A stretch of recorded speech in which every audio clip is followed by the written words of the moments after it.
Hello guys, welcome back to my YouTube channel T-Spot. In this video, the craziest theories about Yellowstone. Over the years, we have covered a lot of theories about Yellowstone because it's one of those shows that can be interpreted in thousands of ways. The way Taylor Sheridan lays down says plots is very much versatile, meaning that they can take lots of turns. Even though the personalities of our main characters are very well established, we're still struggling to guess accurately who will do what next, not because they are unreliable, but because they are unhinged. They can go either way. One may or may not betray the other because he or she has the reasoning for both, and neither choice would stand out as ridiculous. This makes theorizing about the show very much difficult, but also so much fun. We love to come up with lots of ideas only to watch the show and realize that Sheridan has completely different ideas than ours. The good thing is we can never go too crazy with our opinions, as there is the possibility of that thing taking place in the show. Even if we claim that someone will see ghosts around the ranch for something outrageous like that, no one can say that there is no possibility of that in the Yellowstone universe. Everything is possible, which is why we love it so much. Today's theory, however, still manages to be one of the crazier ones that are over the top, and we cannot wait to share it with you. As you all know, Part 1 of Yellowstone Season 5 had one of the most anticipated yet still surprising endings of the show ever. We all knew that at one point Beth and Jamie were going to get violent and plot to murder one another. But still, when things actually reached that point, we couldn't believe our eyes. At first, Jamie made that infamous speech to the Senate calling John to be impeached for botching Montana's tourism business. Then, as expected, Beth rushed into Jamie's house, finding him together with Sarah.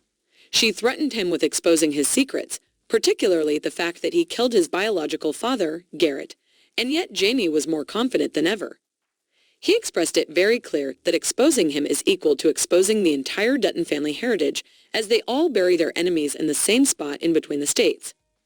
Beth was flabbergasted, despite seemingly being the most morally gray one of all. It turns out that she was actually the most innocent Dutton out there. Knowing nothing about the dark face of her family's business, naturally, she immediately went to John.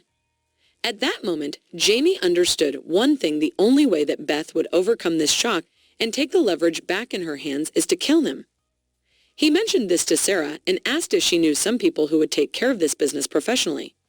Of course, Sarah knew some people and was more than happy to help him. In the meantime, we saw Beth and John speculating about killing Jamie. Now all these signals that in Part 2, we will witness the war of the Duttons as two siblings will try to wipe out each other from this world. Well, will they? What if nothing is as it seems? According to an internet theory, all these are just a scam to ambush Sarah. How? It's believed by many fans that Jamie and Beth are actually in this together. Remember seeing Beth watching the first date of Sarah and Jamie? How did she know that they would be there? As far as we know, she doesn't hire a personal detective to follow Jamie. Also, she is not seldom to randomly enter any bar and ends up running up to her brother. She was there intentionally and had no fear of being caught by the two. What if Jamie let her know that he was about to meet Sarah? What if all these were a part of a master plan to play the market equities? We all know that in the grand scheme of things, John doesn't care about being the governor. So he may perfectly be sacrificing his political career for a bigger purpose to wipe Market Equities out of Montana completely.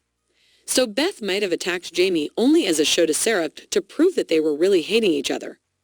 That's to say, when Sarah hires those people to kill Beth, they will actually catch her for attempting to murder while tracing this crime all the way to Market Equities to ruin the company's prestige as well as the stock value.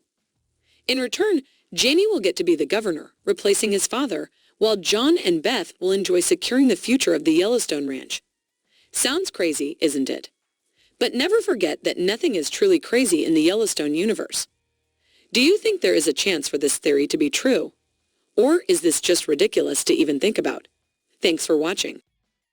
Let us know what you think in the comments below. And don't forget to like, subscribe, and share the video. Thank you for watching. See you soon.